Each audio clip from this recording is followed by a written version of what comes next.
dando continuidade à sequência dos encontros que a gente tem promovido aqui pela Apterion Saúde e Osteopatia.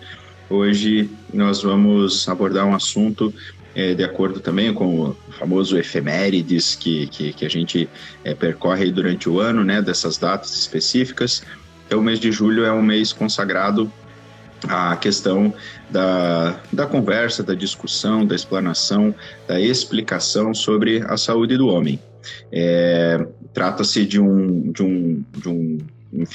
tema que abrange muitos dos nossos clientes, dos nossos alunos, dos nossos pacientes, e a ideia é que essa conversa ela possa realmente ser uma questão de disseminação desse tipo de informação. Então, para a gente aprofundar um pouco mais esse tema, eu convidei hoje o meu coach, que é o Chan. A gente se conheceu aí um ano e meio atrás, mais ou menos, e desde então muitas coisas têm sido convergentes na nossa forma de pensar. Então, para aqueles que não me conhecem, eu sou o Jones, eu sou fisioterapeuta osteopata e em breve comemoro 20 anos de formação na fisioterapia, né? Semana que vem essa data vai ser comemorada. Então, 20 anos não são 20 dias. Então, é com essa ideia que eu quero trazer e compartilhar um pouco da minha experiência com vocês. Vou pedir pro Chan se apresentar, falar um pouquinho dele, e aí depois a gente começa com o nosso bate-papo. Por favor, Chan. Então, e para quem não me conhece, prazer, sou o Chan, sou formado em Educação Física, estou quase completando a metade da caminhada aí, vou para 10 anos de formado também. Me formei na PUC, sou do Paraná, né? Sou de Curitiba, hoje estou morando aqui em Balneário, então desde que cheguei conheci o Jones e a gente, acho que desde as primeiras conversas já foi vendo que a maneira de pensar era muito semelhante, né? Então as ideias batiam muito de encontro com o que a gente achava, o que a gente pensava. Eu atuo com a musculação desde 2009, mais ou menos, que eu comecei a estagiar. Em 2015 eu conheci o CrossFit, comecei a trabalhar com o CrossFit em específico. E de uns tempos para cá, me especializo mais na parte do LPO, né? Nessa parte de prevenção, de estar sempre tendo um trabalho um pouco mais de cuidado ali com a parte de mobilização, ativação, ter todo esse trabalho da construção antes da execução do movimento, né? Passei um tempo trabalhando em São Paulo, saí de Curitiba, fui para São Paulo, passei um tempo em São Paulo, vim para Balneário, estou aí desde então tentando cuidar da galera, tentando passar meus conhecimentos aí para a galera aí da Fúria, onde eu atuo atualmente. E vamos correndo atrás disso aí, né? Deixar a galera em dia, com o corpo saudável. Bacana, show de bola. Muito bem, quero aproveitar esse momento das apresentações, né, e agradecer muito aqueles que estão aqui conosco, nos assistindo ao vivo, e também já estender isso àqueles que vão nos ver, nos ouvir depois com a live gravada. Muito bem, então, o tema de hoje, ele aborda o que eu já adiantei sobre a questão da saúde do homem. Essa é uma visão que tem sido contemplada já há bastante tempo, inclusive com normativas e algumas, dentro dessas normativas, né, aquelas que atingem aí a saúde pública, ao poder público em relação ao destino, inclusive, de recursos para o cuidado desse tipo de indivíduo. Mas o grande mecanismo que deveria atingir em massa esse público, às vezes acaba se colocando um pouco mais distante e esbarrando em algumas barreiras que são culturais, que são vinculadas a padrões de comportamento ou então ao simples executar de uma prática, no caso do exercício mais especificamente, que vai ser sempre o foco que a gente vai ter aqui, arraigado em conceitos que, com o passar do tempo, foram sendo modificados para melhor, foram evoluindo dentro de novos conhecimentos com base científica em relação a eventos, né, que foram sendo, então, ou que permitiram o avanço, a evolução do pensamento em relação à prática e execução da atividade física. Então, esse mecanismo, e aqui, né, como eu também já mencionei, o aspecto de que isso seja uma semente que a gente joga no ar e que tenta chegar nos mais longínquos recantos onde ela possa realmente frutificar e permitir, né, por vencer esses conceitos ou esses pré-conceitos ou, enfim, essas barreiras, no sentido de que esse cuidado ele precisa ser contínuo, ele precisa ser assíduo e, consequentemente, ser feito dentro de uma condição técnica, de um cuidado técnico muito específico para impedir, então, que as lesões apareçam e acabem por limitar ou até mesmo impedir que o sujeito ele permaneça na sua prática. A saúde do homem, ela tem nuances, ela tem vertentes que precisam ser levadas em consideração. A maior parte dos indivíduos que se a gente levar um padrão estatístico, acaba adoecendo, tendo problemas com base em disfunções que são cardiovasculares, também neurológicas, metabólicas, né, e, consequentemente, isso impacta diretamente no estilo de vida do sujeito. Então, se a gente imaginar que o estilo de vida é capaz de prevenir as principais, as maiores causas de mortes entre homens, então, nosso dever, enquanto profissional da saúde, né, estar alertando a essa população sobre o que poderia ser feito, como fazer mudanças nessas questões que envolvem essa rotina, né, desse cuidado, desse estilo de vida e, consequentemente, isso, né, trazendo benefícios que envolvem, entre outros, a longevidade, mas não só isso, a qualidade de vida dentro da perspectiva que temos ou daquilo que almejamos, ou, enfim, que seja simplesmente estar sem dor ou estar numa condição de bem consigo mesmo e, consequentemente, né, compartilhando isso com quem está perto, familiares, amigos, enfim. Então, eu acho que esse pode ser um pontapé inicial aí para a nossa conversa e de que maneiras, né, a gente vai poder auxiliar nesse sentido. Então, antes de passar a palavra para o Chan, para ele comentar um pouquinho sobre isso também, né, só ilustrar um pouco essa questão aí dessas disfunções.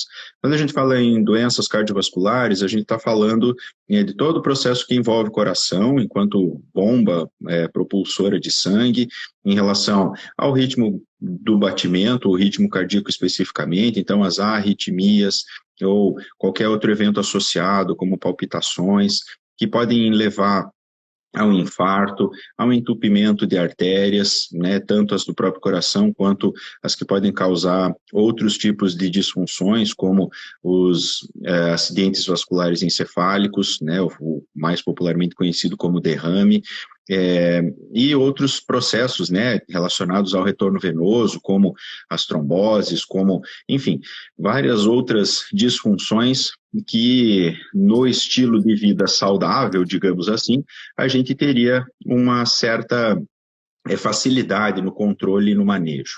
Quando a gente fala em disfunções metabólicas, a gente vai encontrar aí um complexo mecanismo chamado de síndrome metabólica, que inclui obesidade, que inclui a própria hipertensão arterial sistêmica, que é uma condição muito comum, né, e associada ao diabetes tipo 2, que é o diabético que tem uma relação de resistência à insulina ou então de uma alteração no processo metabólico de como a glicemia dele ela é controlada a partir desse hormônio produzido lá no pâncreas. Então, se a gente ilustrar isso, né, entre a pressão alta isolada, o diabetes isolado, a síndrome metabólica, que é uma junção desses fatores, né, e outras questões que envolvem as dislipidemias, enfim, e questões diretamente relacionadas à alimentação, a gente fica bastante convicto de que realmente a gente pode e deve ser uma fonte de informação e na tentativa de melhorar a qualidade de vida através desse mecanismo que é esse processo da alimentação e como isso impacta diretamente aí não só no caso do sujeito que é sedentário, mas também no próprio praticante da atividade física, né, Chan? Aquele cara que até treina direitinho durante a semana, faz tudo certinho, faz a sua dieta, mas chegou a sexta-feira, agora é a hora do, enfim. E aí ele acaba se literalmente sabotando e colocando aí bastante dificuldade nesse processo. Fala um pouquinho para a gente sobre isso, por favor, Chan. O tal do chuta o balde, busca o balde, né? É Semana isso aí. busca o balde, final de semana mete a bicuda de um balde para longe, né? Eu acho que a gente tem um grande problema, aquele meme que a gente pode exemplificar é porque o homem vive menos, né? Então, dentro já do correr mais risco, eu acho que a gente bota muito mais a saúde em jogo, né? A gente tem um cuidado muito menor que o público feminino, de questão de ir atrás, de questão de médico, de questão de acompanhar, de ter esse cuidado maior. Então, a falta do cuidado, a falta da alimentação, o excesso do álcool, então, toda essa bola de neve que acarreta com você cuidando da sua saúde, né? Não controlando as coisas e principalmente não fazendo uma atividade física regular. E por mais que a gente leve a uma vida boa durante a semana e chegar no final de semana e desregular tudo, as chances elas continuam, elas estão ali. Elas até diminuem conforme quem não procura nenhum tipo de cuidado, mas eu acho que ficou muito claro, né, para a gente, ainda mais nessa época da pandemia, esse cuidado que o público masculino tem com a saúde, né? Então, a gente teve uma adesão quando a gente ficou realmente em lockdown, fechado ali. A gente teve até transmissões de aulas online e o público masculino participante, assim, foi quase nulo. Não só nas minhas aulas, como dos meus colegas, como de outros colegas de outros box, de outras academias. Isso foi massivo, assim. O quanto o homem ele está afastado desses tipos de cuidado. Acho que, como você comentou, tem toda a barreira cultural do homem, do macho, do eu não sinto, eu não faço, nada me atinge. Tem levado cada vez mais, eu acho que a gente para esse caminho de não se cuidar, de deixar a onda levar e só buscar a solução quando o problema já estourou. E quando o problema já estourou, não tem mais como Às voltar. vezes não tem mais solução. Eu acho que essa parte cultural nossa acaba levando a gente muito isso no limite, assim. Então, quando a gente vê o problema tá ali, ele já não tem mais uma solução iminente, a gente tem que fazer toda uma desconstrução daquilo que é uma coisa que vai levar tempo para solucionar o mínimo e talvez a gente sofra as consequências por mais tempo também. Isso aí.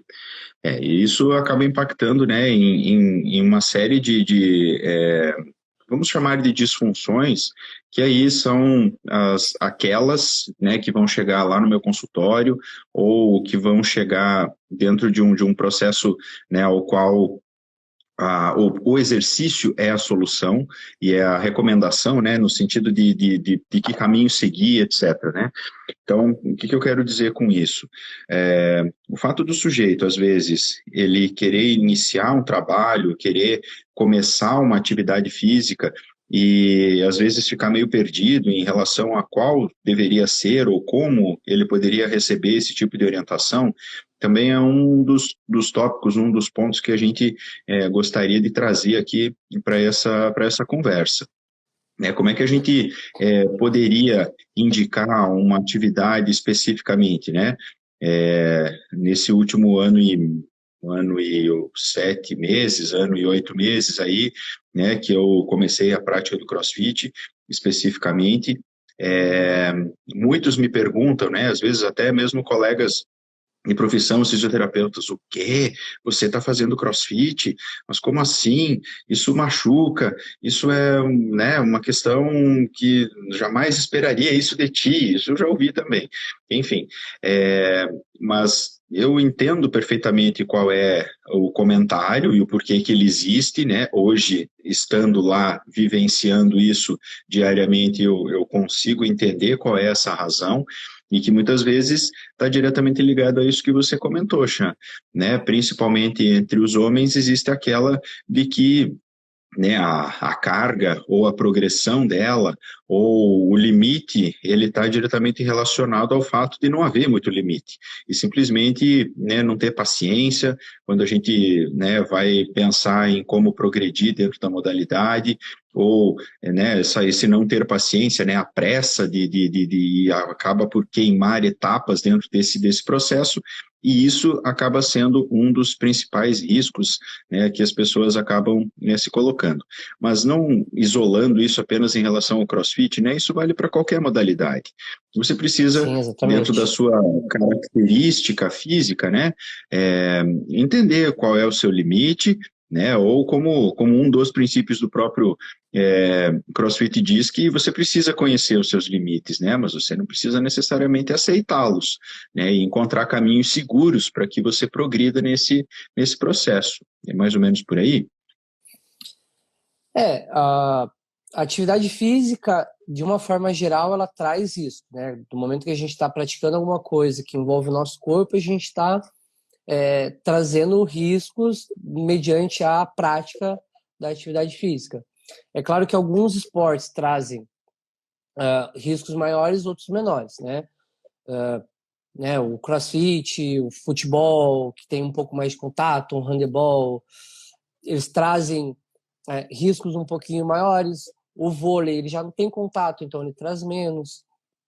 Uma academia, por mais que ela seja toda orientada em aparelhos, você tem os riscos também, né? Então, é muito da parte da orientação bem direcionada para que tipo de pessoa vai praticar a atividade física naquele momento, né? Você comentou do CrossFit, que tem todo esse paradigma em cima do CrossFit. Como a gente sempre fala, o CrossFit ele é para todo mundo. O CrossFit ele é adaptável igual qualquer outra atividade. Então a gente tem que saber também tá orientando da forma correta cada indivíduo dentro das suas particularidades, né? Eu acho que dentro de todo um contexto, né, envolvendo atividade física, envolvendo uma musculação, envolvendo um CrossFit, você precisa ter a orientação correta para você. Porque às vezes você viu no YouTube, no canal do fulaninho, que é melhor fazer X do que fazer Y. E às vezes o X ainda não é para você, ou o X ele não vai caber certo para você, e você acaba tentando fazer alguma coisa que ainda não está no seu tempo, ainda não está dentro do que você consegue fazer, e você pode estar vindo, né, colocar a sua integridade num risco maior, né? Aí entra naquela coisa, o público masculino, ele não quer ajuda, ele acha que ele consegue, ele dá conta, ele não precisa, e ele vai levando em frente de qualquer jeito. Aí as pessoas elas saem do meu âmbito e vão para o seu âmbito, né? Elas vêm, acabam colocando, se lesionando às vezes, ou dando algum mau jeito, e tem que recorrer a você. Então, a atividade física ela é muito boa, mas ela tem que ser usada da forma correta, né? Então, ela é uma ferramenta muito abrangente e ela é muito individual, ela tem que ser utilizada de forma assertiva. Então, eu tenho que fazer o que eu posso dentro do que eu consigo fazer dentro dos meus limites, como você falou, com segurança, para que isso vá cada vez aumentando esse meu círculo de possibilidades e cada vez eu consiga abranger novos ares com segurança, sem colocar a integridade física em risco, principalmente, né? Dentro de todas essas disfunções, a atividade física ela vem para contemplar isso, né? A atividade física é o melhor remédio que a gente pode encontrar para qualquer disfunção metabólica, e qualquer parte de preparo para uma próxima atividade, né? O cara quer jogar bola no final de semana, mas ele acha que ele não precisa treinar perna na academia porque ele já joga Ele já bola. joga bola. Então ele vai às vezes contra tudo que a mídia coloca para ele, né? Às vezes o cara lá é um fã devoto do Cristiano Ronaldo, sabe que o cara é uma máquina de treinar, de cuidar do físico, mas ele acha besteira treinar perna na academia porque ele joga bola e ele não precisa porque ele já joga bola. Quando seria totalmente contrário, né? Ele deveria estar treinando para estar se prevenindo, para estar fortalecendo e para estar melhorando o rendimento dele no próprio futebol, que ele gosta tanto de jogar, né? E eu acho que é como você falou, se preparar para a modalidade, né? Se preparar para a modalidade de uma forma mais assertiva, até para diminuir o risco dele se machucar fazendo o que ele gosta, que é o futebol. Né? Aí a gente vai lembrar de um outro detalhe, né? Aquelas bombas relógio prestes a explodir, que são, né, aquele futebol do ferino, por exemplo, né? Você pratica atividade física e o sujeito diz sim, eu jogo futebol uma vez por semana.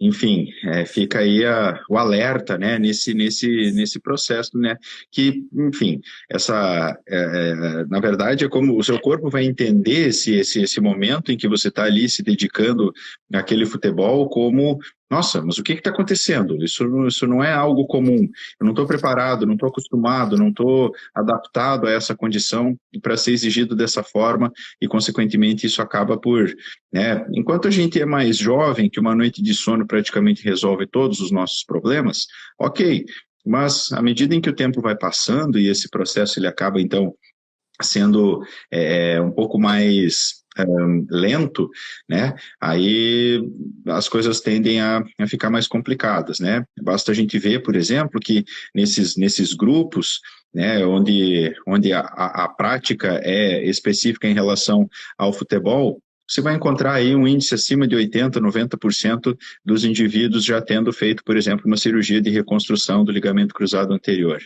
né, que é um processo relativamente simples hoje em dia, né, um processo de reabilitação é mais tranquilo, mas essa situação aí, obviamente, não traduz aquilo que realmente seja a margem de segurança. Como diz o meu querido Marcelo ali, que alguns dizem que jogar bola um dia é melhor do que nada. Mais ou menos, melhor na ficar verdade, sem jogar. Né? Na verdade, seria legal que ele corresse ao redor do campo, então, né? Seria mais tranquilo. Claro que não tem a mesma graça, digamos assim.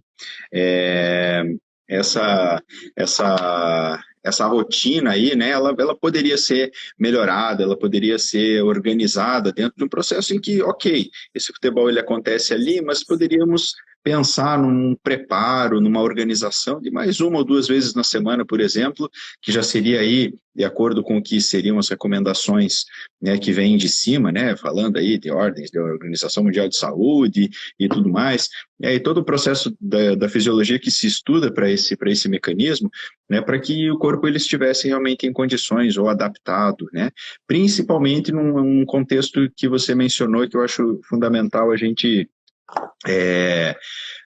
ressaltar.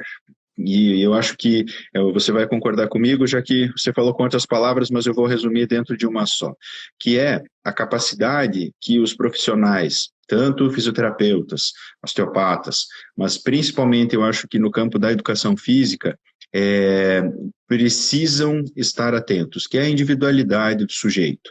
Então, não é simplesmente você estabelecer uma planilha em relação ao fato de que o sujeito nesse dia vai fazer tantas repetições de peito e tríceps, ou sei lá, qual é a rotina que o sujeito vai criar no processo. Mas a individualidade. Ele tem que ter um objetivo, e a partir desse objetivo se traçarem metas, e essas metas serem alcançadas dentro da prática regular, né? Porque como é que eu vejo esse trabalho, né? E é uma coisa que muitos pacientes ou alunos, enfim, me perguntam, me questionam, mas por que você precisa de um personal para treinar? Você sabe tanto de anatomia, de fisiologia, de tudo mais, não sei o que lá. Eu disse assim, ok, mas isso é a parte rígida. Eu preciso de alguém que pense nisso tudo em movimento. A grande tarefa, a grande função desse profissional envolve a periodização. Como é que a gente vai organizar isso dentro de uma rotina, naquela semana, naquele mês, no próximo mês? E, ao mesmo tempo, eu preciso ter, né, os meus desafios dentro daquilo que eu me proponho a fazer, e isso precisa ser vinculado a um olhar que o profissional tem, no sentido de dar essa orientação e como fazer esse processo todo se desenvolver. E encontrar em nós as nossas potencialidades e aprimorá-las à medida em que o tempo vai passando dentro dessa periodização. Então, a individualidade é o grande fator que vai fazer o seu treino funcionar, que vai fazer o seu treino dar certo, que vai fazer você ficar feliz com aquilo que você está produzindo. Então, acho que isso é importante ressaltar, né? É, Concordas comigo? sim, sim, como você falou ali, né, de jogar bola uma vez na semana.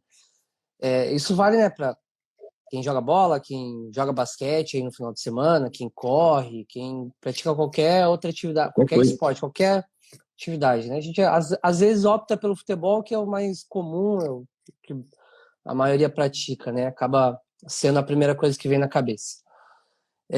Mas é bem o que você falou, às vezes é melhor só ficar correndo em volta da quadra do que ter uma intensidade, ter uma atividade com tanta intensidade assim por um período tão curto de tempo, jogada na semana, assim, né? Uma vez aleatoriamente na semana. Como você até comentou, a Organização Mundial de Saúde, ela pede que pelo menos você faça 3 vezes na semana de atividade física, se tem uma certa regularidade, que é isso que vai te garantir uma certa comodidade dentro do seu corpo para estar apto para estar produzindo a sua atividade de gosto, correr, basquete, futebol, Sim. enfim, ou seja, né? Eu acho que você comentou ali da individualidade, hoje em dia acaba muito no automático também. Eu comentei que eu gosto muito de trabalhar com essa parte de mobilização, ativação, depois do treino. Eu acho que tem muitos alunos que chegam, às vezes eles não têm uma boa mobilidade, eles não têm uma boa flexibilidade, e eles só, às vezes, chegam na academia e fazem o treino deles ali. Então, com isso, ele acaba ficando muito limitado também, né? Às vezes, aquele indivíduo em si, ele precisa de uma atenção maior para a flexibilidade, para a mobilidade dele, porque é um cara que é muito travado, ele é muito duro, e isso acaba dificultando a própria prática da atividade física dele, né? Então, ter esse olhar um pouquinho mais de um a um, né? Saber que, pô, aquele cara ali, putz, ele é fissurado por futebol, ele joga bola 2, 3 vezes a semana. Então, eu preciso montar um treino que seja um pouquinho mais dentro da realidade do futebol, diferente se eu fosse montar um treino para um cara que joga basquete. Cada um vai precisar de uns pontos, né, específicos em si, ali na preparação, que é o que vão fazer, eu acho que eles se sentirem mais confortáveis também em estar buscando uma academia, estar buscando ter esse trabalho preventivo. Porque realmente, às vezes, você chegar ali e fazer um treino que parece que não te inspira alguma coisa com os seus objetivos, eu acho que fica um pouquinho mais chato, um pouquinho mais desmotivante, né? Então, Dessa parte, né, da nossa parte, do profissional ali que está montando o treino, está pensando na estrutura, eu dar um pouquinho mais de resultado para aquele cara que quer jogar basquete, para aquele cara que quer jogar o futebol, para aquele cara que gosta de correr, eu acho que a gente consegue ter um ciclo muito melhor de ter mais o público masculino a nosso favor e vendo essa parte da prevenção como realmente uma coisa necessária, né? E passar a importância disso também, né? Como eu comentei lá, o cara que joga bola e não treina a perna e o cara que tá montando treino para ele fala, então beleza, cara, então não precisa fazer perna, deixa quieto. Eu acho que a gente tem todas as ferramentas para mostrar a importância, dar a importância e mostrar o caminho a ser seguido e trilhar esse caminho com o cliente, no caso, a gente precisa estar um pouquinho mais disposto a estar ali também fazendo com que o cliente ele entenda toda essa importância que vai ter ele ter esse trabalho preventivo de estar fortalecendo a parte muscular, de estar fortalecendo a parte de tendão, de estar fortalecendo a parte de articulação, para estar deixando a estrutura do corpo de uma forma geral forte, Não é só um músculo, preparada. né? Isso, toda na parte de ligamento, tendão, articulação, tá com o músculo forte para quando ele vai no futebol, quando ele tem aquela intensidade tão alta, quando ele tem aquela pancada, quando ele leva uma pancada, o corpo dele tá preparado para falar, opa, tô aguentando isso aqui, dá pra gente seguir, dá pra gente jogar. E não ter, como acontece em infinitos casos de o cara tá lá jogando, estoura o ligamento, porque o ligamento não está preparado, o tendão não aguenta, o músculo não aguenta, a articulação toda está definhada já, porque na hora de ele estar dentro da academia, ele dá aquela matada na perna, ele não treina, porque ele acha que vai atrapalhar o futebol dele, quando a lógica ela é totalmente ao contrário, né? A gente precisa estar fazendo todo esse trabalho preventivo, né, da parte do fortalecimento para estar aguentando a atividade física que a gente gosta, né? Senão, pô, eu amo jogar bola, mas eu não me preparo, eu não me cuido para estar jogando bola bem. Aí, putz, eu jogo um jogo, fico quebrado, fico 2 dias para me recuperar daquele futebol, ou até pior, me lesiono, viro o pé, meu pé vira uma bola, ou os casos mais graves um rompimento de um ligamento, alguma coisa mais séria. Aí fica um ano parado lá sem poder fazer o que ama porque acha besteira, parar um pouquinho, se cuidar um pouquinho mais, tá dando um pouquinho mais de atenção para a própria saúde, para estar conseguindo seguir fazendo o que gosta também, conseguindo praticar atividade física bem e tá no seu dia a dia bem, né? Tá sem tá indisposto e tá cuidando de todas as disfunções que a gente já comentou, né? Diabetes, a pressão alta, o colesterol e por aí vai. Uma coisa que eu ia comentar mesmo, o Marcelo fez um comentário ali exatamente sobre esse aspecto, né? E a gente ainda vai encontrar algumas barreiras, né, enquanto profissionais do movimento, vamos colocar dessa forma, que envolvem, primeiro, o fato do sujeito não gostar de fazer exercício. E sabendo o quanto isso é importante e o quanto isso poderia ajudar muito no processo de recuperação, de reabilitação, ou então do ganho de qualidade de vida. Segundo, alguns colegas médicos, eles ainda estabelecem que o movimento, o exercício, de uma maneira geral, ele não pode ser praticado por pacientes que tenham um histórico clínico de dor lombar ou de hérnia de disco ou qualquer outra questão dessa natureza. Então, quando a gente tenta argumentar isso com o paciente, ele fica no início assustado, depois ele fica em dúvida sobre qual realmente é o caminho que ele deve seguir em relação a isso, e, enfim, às vezes ele acaba, né, por conta de estar com dor, ele acaba sucumbindo ao que acaba sendo mais simples ou mais fácil, ou de uma suposta resolução mais simples, e na verdade ele está simplesmente sentenciando a ele mesmo a um fator vamos chamar de restrição para o futuro e da perda de qualidade daquilo que ele poderia realmente desenvolver, né, optando pelo sedentarismo, optando pelo imobilismo. As doenças do imobilismo, assim chamadas, né, em função do sujeito ser simplesmente sedentário, de não fazer nenhum tipo de movimento, né, e, enfim, todos os processos já bastante discutidos ao longo do tempo, né, quando inventaram controle remoto, quando inventaram, eu sou do tempo em que, por exemplo, você mudar de canal, você tinha que levantar a bunda da cadeira, do sofá, ir lá na televisão e girar o botãozinho lá para mudar o canal. Então, esse fator da gente não precisar mais fazer esse tipo de movimento, né, falando de uma coisa absolutamente banal, que é simplesmente você precisar levantar e sentar, mas o quanto isso é importante e o quanto alguns movimentos em específico eles são negligenciados dentro desses processos que envolvem a recuperação da saúde, né, por uma questão, enfim, de desinformação, né, por exemplo, o sujeito recebe a informação do médico de que, né, ele sendo ou tendo uma hérnia de disco, por exemplo, ele não pode mais fazer um agachamento, por exemplo. Sendo que na rotina dele, para ele levantar e sentar da cadeira, do sofá, para ele entrar e sair do carro, para ele usar o vaso sanitário, enfim, ele vai repetir isso inúmeras vezes.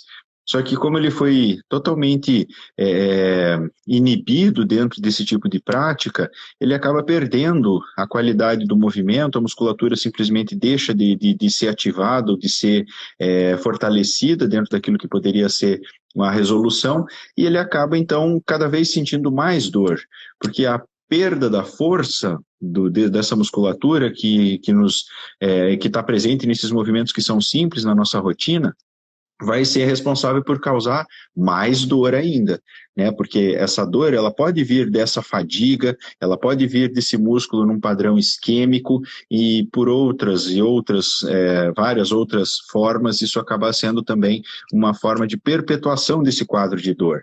Então, todo esse mecanismo, ele acaba, né, também sendo impactado por essa via, né? E aí a gente acaba encontrando o que os exames de imagem acabam mostrando por solicitação desses clínicos, né?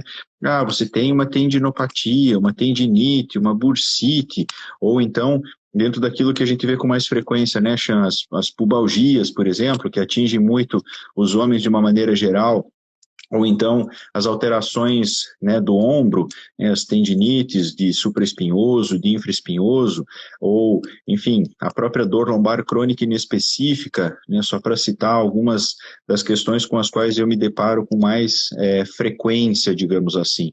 E depois de resolvido isso dentro de um processo talvez mais imediato, o tratamento vai ser fazer força, fazer exercício.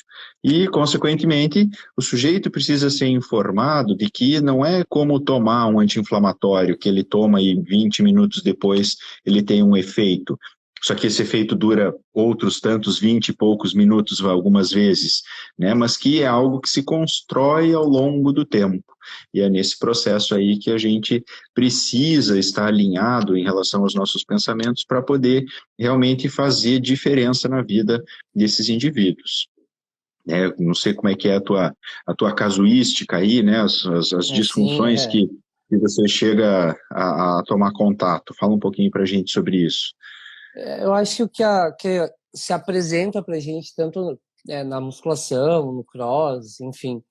Eu acho que não foge muito disso do que você apresentou, né? Às vezes, de uma forma um pouco mais direta, né? O aluno relatando que está sentindo dor aqui, está sentindo dor ali, mas essa questão médica eu acho que ela é imbatível, assim. Sempre chega algum aluno, putz, tô com uma hérnia ou tô com uma bursite, pô, o médico falou que, pô, não posso mais fazer isso, não posso mais fazer aquilo. É um exemplo que eu sempre falo, né? Pô, você tem uma ponte ligando a tua cidade a outra cidade.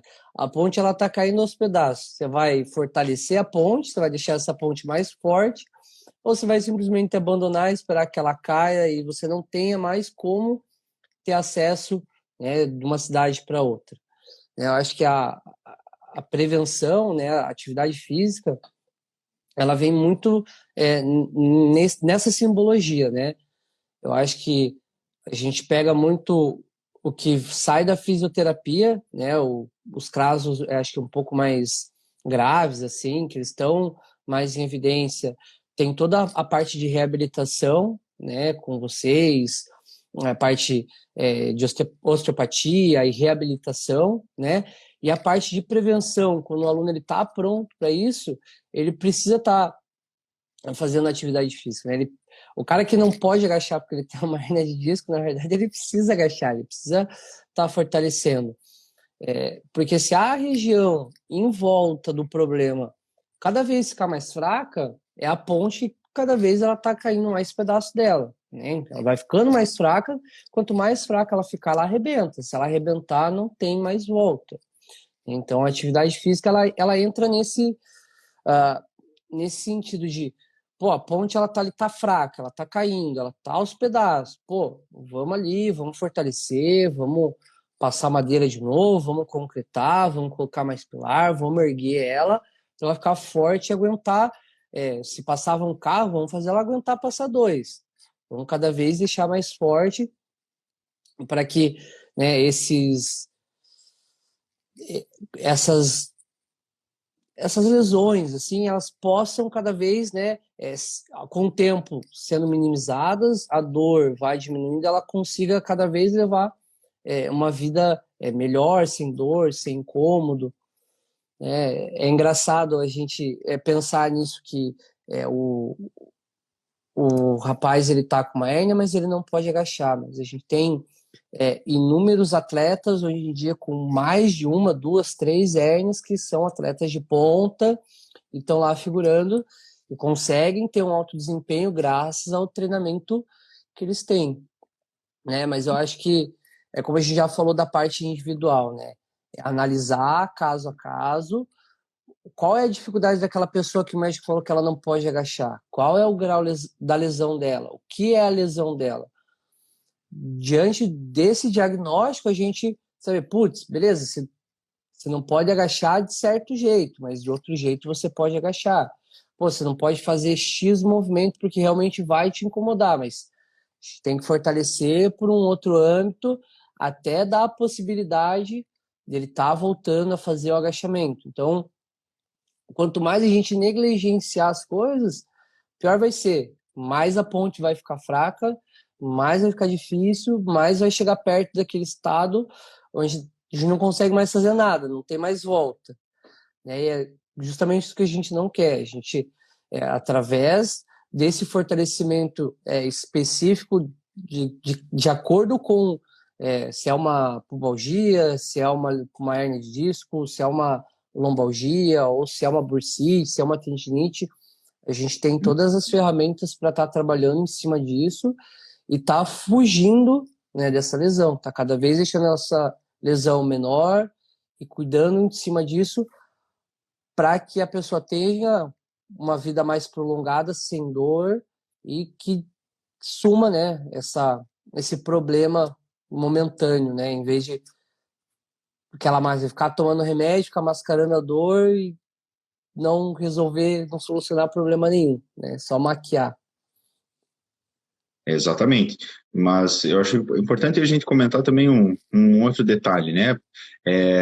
Quando a gente se depara com uma situação, ou em alguns quadros, em alguns casos, né, em que o problema está muito agudo, a coisa tá muito sinistra, assim, né? Tá numa condição em que o sujeito realmente ele está debilitado, ele está incapacitado, né? Estamos falando aqui em circunstâncias, né, que dentro da clínica que o sujeito manifesta, é cabível esse tipo de orientação, esse tipo de adaptação, né? O sujeito, quando isso se coloca nesse sentido que eu acabei de mencionar, obviamente ele vai precisar tomar remédio, ele vai precisar ficar com Sim, menos sim. intensidade naquilo que ele pratica, naquilo que ele talvez até tenha limitação mesmo de não conseguir sair da cama. Ok, são fases, são etapas, a gente está falando dentro de um contexto onde talvez a maioria dos indivíduos que têm uma dor lombar ou que tenham uma queixa específica em alguma articulação, eles acabam se enquadrando, né? Então, não é o desmerecimento ao que né, o médico menciona ou comenta ou sugere como tratamento, mas, na verdade, um aspecto de que, saindo dessa fase mais aguda, existem múltiplas possibilidades e praticamente em todas elas o sucesso é garantido quando o sujeito se coloca disponível para a prática da atividade física, né? Bem orientada, bem conduzida, Isso. feita de forma regular, assídua e, consequentemente, com o tempo necessário para que aquilo repercute e produza efeitos. Então, isso é fundamental a gente dizer, né? Porque senão vem aquela coisa assim, daquele povo que vai procurar cabelo em ovo e diz assim, eles disseram que são contra, que não sei... Não, não tem nada disso. Não, eu acho É que o é o simples fato de... escalonamento das fases, né? Igual você falou. Tem a Exatamente. fase clínica médica, a fase clínica médica acabando, ela passa pela fase clínica do fisioterapeuta, da parte de reabilitação, aí entra no âmbito da fase clínica de reabilitação, que aí entra a parte do educador físico, né? A gente tem as etapas, elas seguem uma linha crônica, né? A gente não pula e não atropela nenhuma das etapas. Exatamente. E nenhum mete o bedelho onde é a tarefa do outro. Também é importante dizer disso, né? Porque senão começa o educador físico da dieta, o fisioterapeuta dá o treino, e, enfim, aí no final das contas, né, muito cacique e pouco índio, né, para organizar o sistema como um todo. Então, acho que é muito importante esse mecanismo. Eu falo para os meus alunos, né, vejo que alguns deles estão aí ou passaram por aqui, enfim, né, isso é uma pergunta recorrente dentro daquilo que eu ensino dentro da anatomia.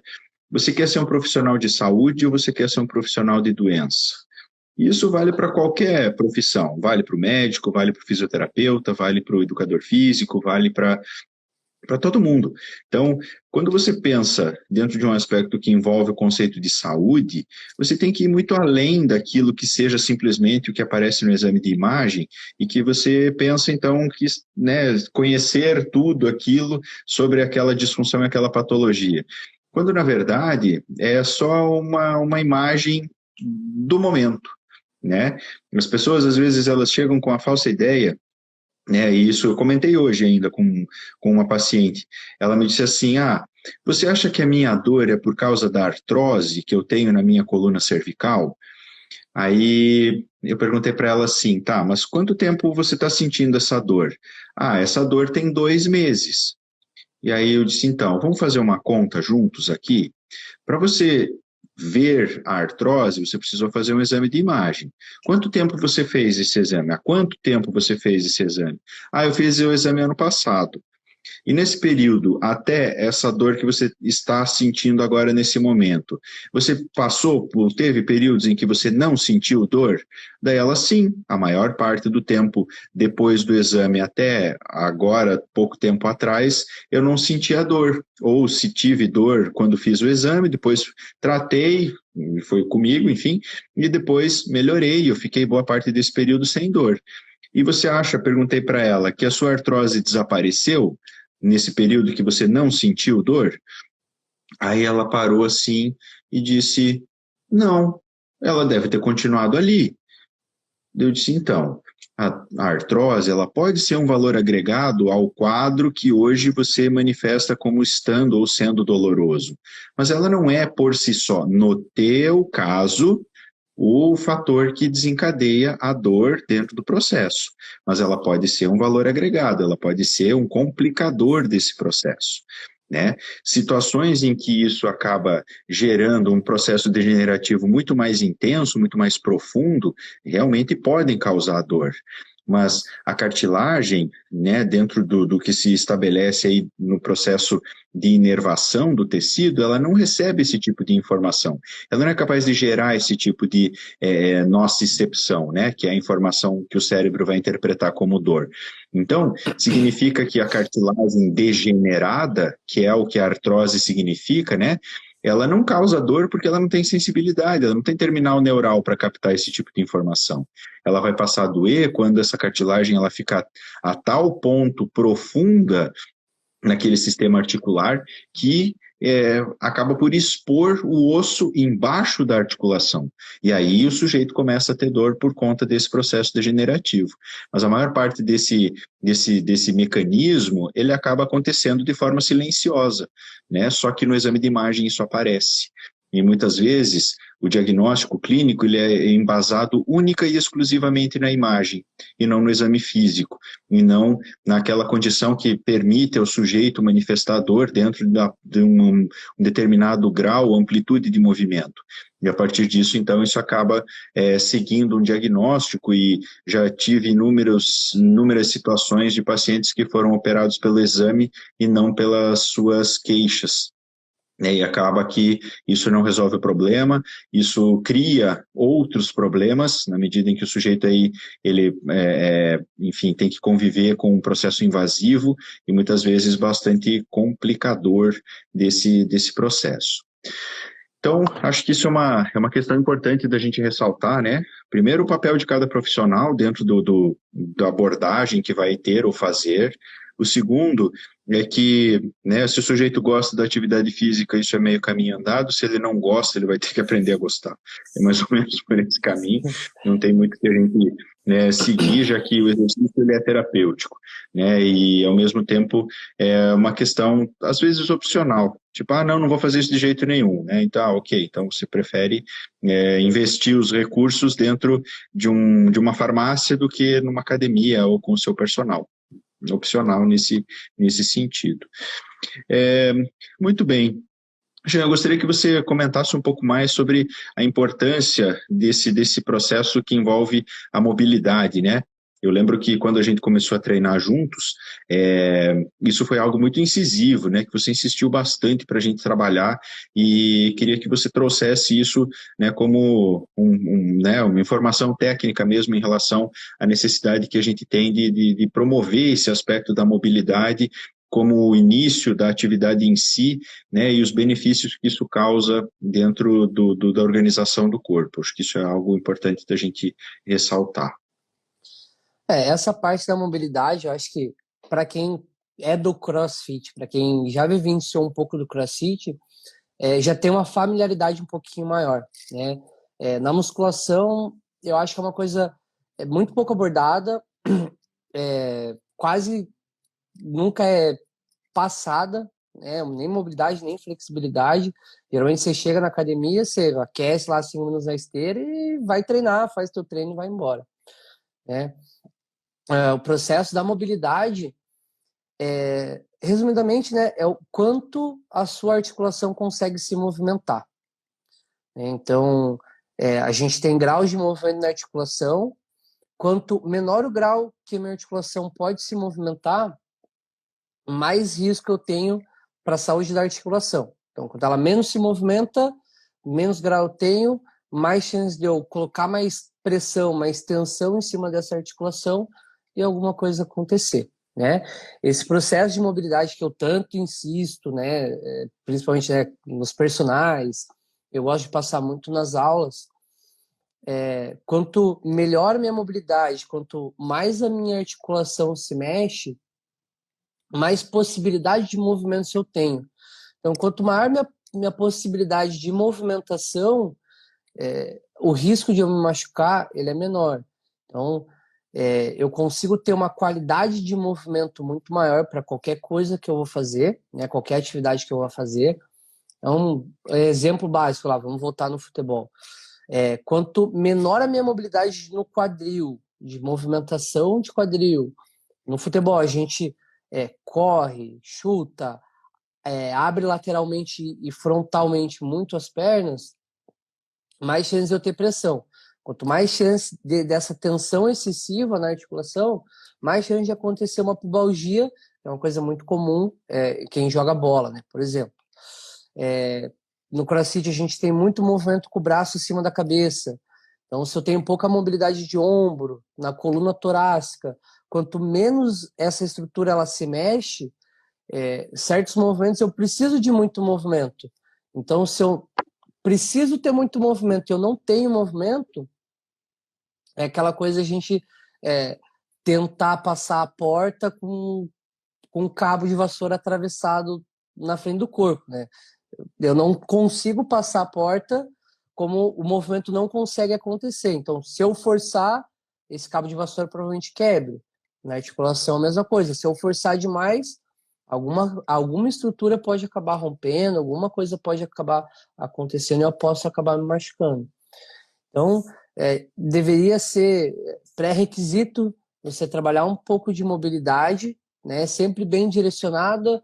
Vai ter um trabalho de perna, fazer bom alongamento, uma boa mobilidade de quadril, joelho, tornozelo, para estar conseguindo ter um desempenho muito melhor e muito mais eficaz dentro da atividade. Seja ela ali a musculação, seja ela uma corrida, seja jogar futebol, basquete, que seja. Perfeitamente. Eu gostaria de ressaltar um outro aspecto, além desse momento relacionado à mobilidade, né, mas e aí, dando o meu próprio testemunho nesse sentido, né? Quando a gente pensa nesse aspecto da mobilidade torácica, na mobilidade da cintura escapular, um outro fator que está diretamente conectado a isso é a questão da própria respiração, né? Já que quando imaginamos, né, que todo o processo da fixação anatômica do músculo diafragma envolve as últimas costelas, as 6 últimas, né? Então, se você contar aqui mais ou menos dessa linha que está o meu dedo, você contando 5 ou 6 costelas, você vai ver que isso vai do meio do peito para baixo. Então, quer dizer, todo esse sistema que fica posicionado ali naquela região, ele acaba sendo muito favorecido quando a sua coluna torácica e essa região adjacente, que envolve as costelas, etc., ela é trabalhada dentro do contexto da mobilidade. Então, quer dizer, a respiração é um gesto contínuo, né? Um ato contínuo que a gente faz durante toda a nossa existência. Então, imagina você repetindo isso, né, de 12 a 16 vezes por minuto, numa condição de repouso, intensificada dentro de uma condição de atividade física, mesmo que seja moderada ou intensa. Então, quantas vezes você vai repetir isso? E se a tua coluna torácica, a tua região do tórax não tem mobilidade, cada vez que você tenta puxar o ar, você gasta mais energia do que deveria. Multiplica isso pelo número de vezes que você respira. Então, isso gera um déficit metabólico ao longo do tempo e que culmina com o fato de que isso vai tornar essa região cada vez mais rígida e você vai ter que fazer mais força, cada vez mais energia vai ser consumida para você simplesmente fazer uma inspiração, mesmo estando em repouso. Então, esse processo de mobilidade, ele não é apenas um contexto local, ele vai muito além, ele favorece todo o sistema em relação à captação de oxigênio, e aí todas as variáveis fisiológicas por trás disso, como é o caso do VO2 máximo, por exemplo, né, e por aí vamos. E outro aspecto que eu acho fundamental nesse sentido é exatamente a questão que envolve as articulações de uma maneira geral. A gente está acostumado a pensar nelas, né, como agentes que simplesmente agem sob um comando que gera, a partir da contração muscular, um movimento articular. Mas, muitas vezes, o que a gente acaba se deparando é que uma determinada região ela acaba estando doente, como um tendão dentro da articulação do ombro, por exemplo, ou uma questão como da pubalgia, que a gente já está comentando também, mas isso não necessariamente significa que o que causou o problema ele está naquele lugar. Então, aquela região do púbis, ou do ombro, ou da escápula, ou, enfim, algum tendão que entra nesse padrão da tendinopatia ou da tendinite, do processo inflamatório, ele é apenas um mecanismo da engrenagem daquele sistema que está sendo atritado em excesso, como se fosse uma adaptação. Então, imagina, o sujeito torceu o tornozelo. Aí tá, beleza, ficou lá naquele entorse, teve um problema com isso, ficou edemaciado, não conseguiu botar o pé no chão por alguns dias e etc. Beleza. Aí passa ali uns 2, 3 meses, aí ele começa a sentir dor no quadril, ou começa a sentir dor lombar. Aí ele vai fazer um exame de imagem e aí aparece artrose. Aí aparece uma protrusão discal. Aí aparece o sei lá o quê. né? Alguma questão que envolve ali aquela região, uma bursite trocantérica, qualquer coisa do tipo, né? Só que ele achou que aquele entorse lá, que aconteceu lá atrás, ele simplesmente se resolveu porque o tornozelo não dói mais. Só que o corpo, ele é inteligente, ele vai sempre tentar achar alguma forma de compensar esses mecanismos. E essa compensação, por vezes, pode colocar essas estruturas em excesso de atrito, em excesso de contato, e o processo inflamatório vai ser produzido exatamente nessa região. E é a partir disso, então, que nós criamos esse vínculo e vamos localizar apenas no local que dói o problema, supostamente, sendo que o que gerou tudo isso foi aquele entorse que fez ele mudar a pisada, que gerou, então, aquela adaptação no quadril, que atingiu a coluna lombar e por aí vamos. Então, a forma de avaliar isso, de olhar esse processo, ela é um todo. Às vezes eu pergunto para os meus pacientes, por exemplo, se eles fizeram alguma cirurgia durante a sua vida. Aí eles disseram, né, mas eu era criança, nem faz tanto tempo já. Daí eu brinco, digo assim, tá, mas não era tu que estava lá? Aí ele, sim, era eu. Eu falei, pois é, isso importa. Então nós somos hoje o resultado daquilo que a nossa história percorrida até esse momento conta. Então, tudo isso vai fazer parte do contexto que vai gerar aquela individualidade que a gente estava comentando e a forma com a qual, então, esse nosso mecanismo de treinabilidade e treinamento, ele é importante. Então, eu queria fechar essa questão aí dentro desse processo. Xan, uma frase aí para você comentar para nós. Quando ouve-se a seguinte questão, o que você pensa a respeito? Quanto mais treinado você é, menos treinável você se torna. Isso é verdade? Em parte, sim, né? A gente pode considerar todo o processo de adaptação que a gente tem. Então, quanto mais a gente treina, menos a gente vai ver aquele resultado do começo, quando a gente fazia qualquer coisa e já apareceu um resultado, né? Então, quanto mais treinado a gente fica mais adepto aos estímulos. Então, a gente acaba respondendo menos ao estímulo que a gente vem já colocando para o corpo. Por isso essa falsa impressão de que quanto mais a gente treina, menos treinado a gente acaba ficando, né? Não que a gente fique menos treinado, né? Não é um ponto onde a gente pode parar de treinar porque a gente já está bom o suficiente, né? A gente vai se adaptando àquele estímulo, vai parando de responder aquele estímulo porque o estímulo permanece o mesmo, então a resposta vai permanecer a mesma. Então, é a fuga do começar a girar um pouquinho mais diferente, ver aonde dá para a gente fazer as mudanças para continuar obtendo essas respostas. Então, muito não é do que a gente começa a ser menos treinado, né? A gente só está muito adaptado, às vezes, ao mesmo estímulo. Uhum. Maravilha, maravilha. Bom, quando eu tento, enfim, promover saúde, né, quando o sujeito está ali na sua parte final do contexto daquilo que ele foi tratar lá comigo, dentro da osteopatia, etc., eu sempre procuro dar um norte para o sujeito dentro daquilo que eu acredito ser importante em relação a, enfim, saúde, né, ou a questão de como a gente pode melhorar a qualidade de vida desse sujeito, né, e principalmente agora enfocando mais o público masculino especificamente. Então, a osteopatia ela pode ajudar de várias formas nesse processo. Então, desde a questão, né, músculo-esquelética, né, hoje o pensamento vigente dentro daquilo que se considera a osteopatia, vamos chamar de vanguarda, né, aquela que, né, como diz lá no slogan da escola em que eu trabalho, né, a ciência aliada aos princípios que evocam exatamente o conceito de saúde, né, a gente estabelece o que se chamam modelos dentro da osteopatia. Então, o modelo musculoesquelético, biomecânico, né, que é esse que a maioria das pessoas acaba conhecendo, né? Ou chega buscando ou perguntando sobre, né? Tipo, mas você não vai dar nenhuma estraladinha, aquela velha máxima do processo manipulativo, né? Mas que, né, evoca outros aspectos, né? Os modelos osteopáticos dentro da ordem metabólica, da ordem cardiorrespiratória, da ordem neurológica, do aspecto biopsicossocial, onde o sujeito está inserido e que vão influenciar drasticamente nesse processo, né? Então, tudo isso são fatores e valores fundamentais dentro daquilo que a gente integra, né, para poder ser realmente um agente promotor de saúde.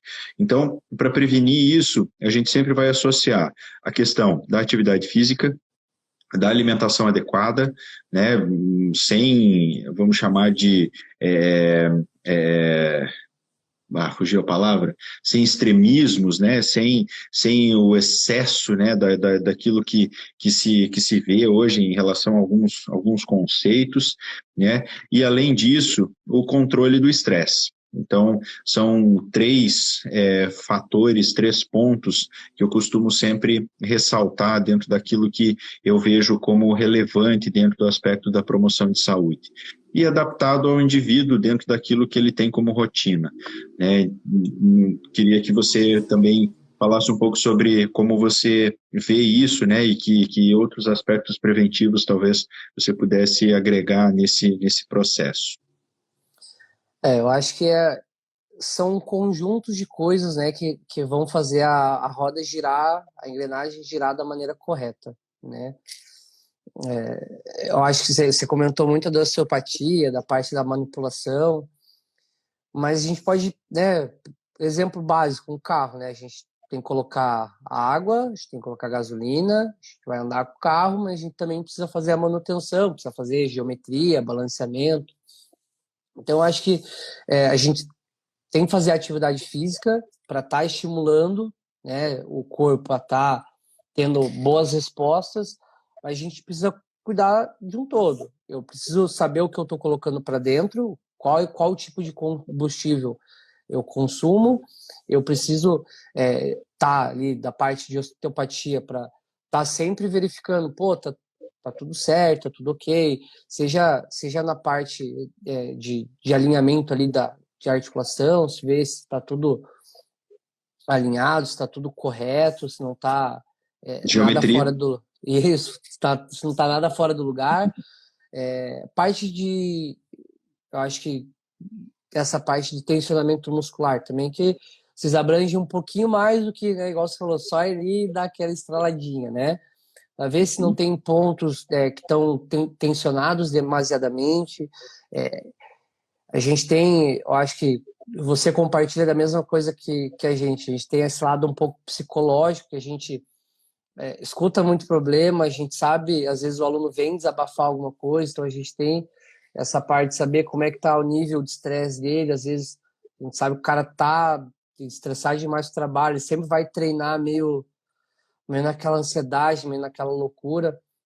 Uhum. Então é como o relógio funciona, se uma engrenagem ela tá fora do lugar, as coisas elas não vão funcionar da sua melhor maneira, né? Então, eu preciso estar fazendo atividade física, eu preciso estar me alimentando bem, eu preciso estar com as consultas médicas em dia, eu preciso estar ali com a parte da fisioterapia em dia para ver se o meu corpo ele está funcionando bem, se não está, às vezes, nada desregulado.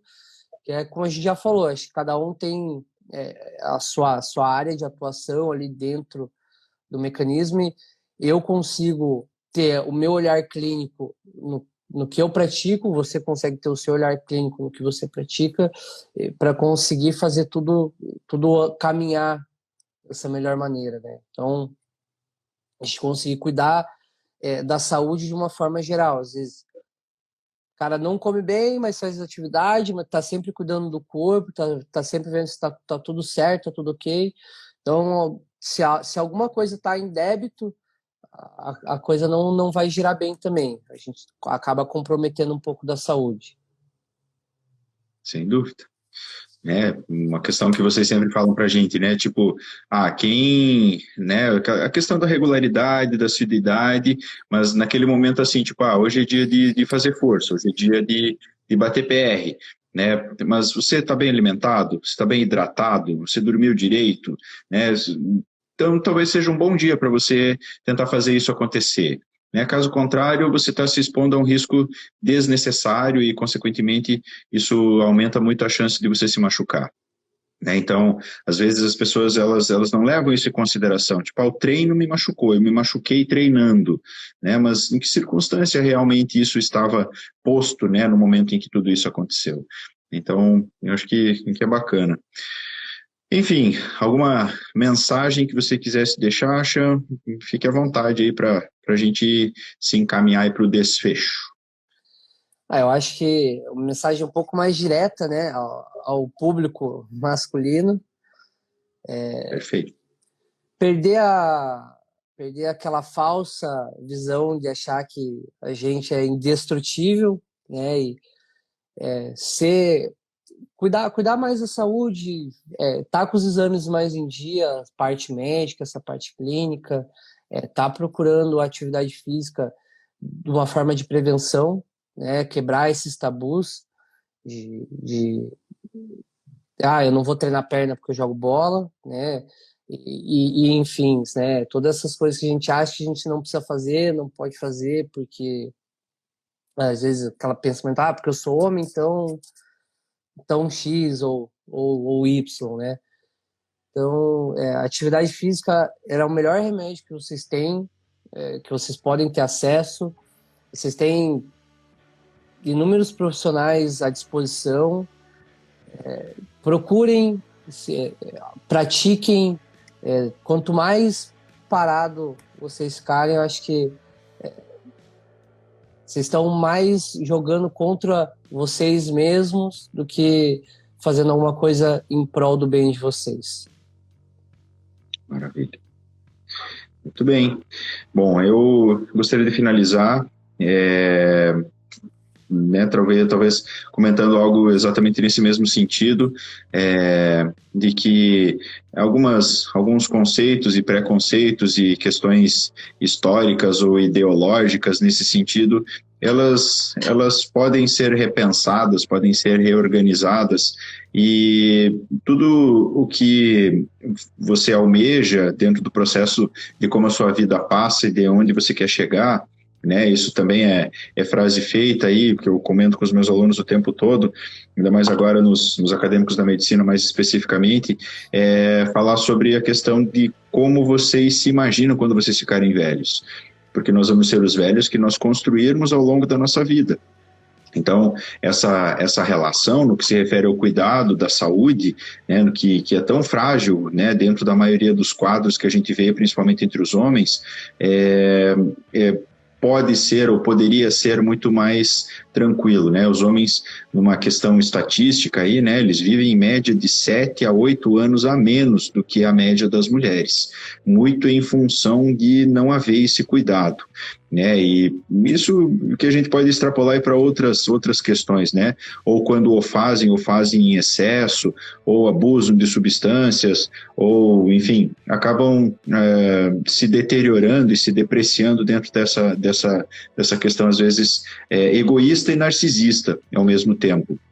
Então, isso pode servir como um alerta, né? Cuidar de si, né? Quando a gente pensa, né, sobre isso, dentro de um padrão mais filosófico, talvez, né, do tipo, eu preciso, né, na entrada do oráculo, auxilia, conhece-te a ti mesmo, né? E hoje a gente pode pensar que esse conhecimento envolve se realmente, ao me conhecer, eu me cuido.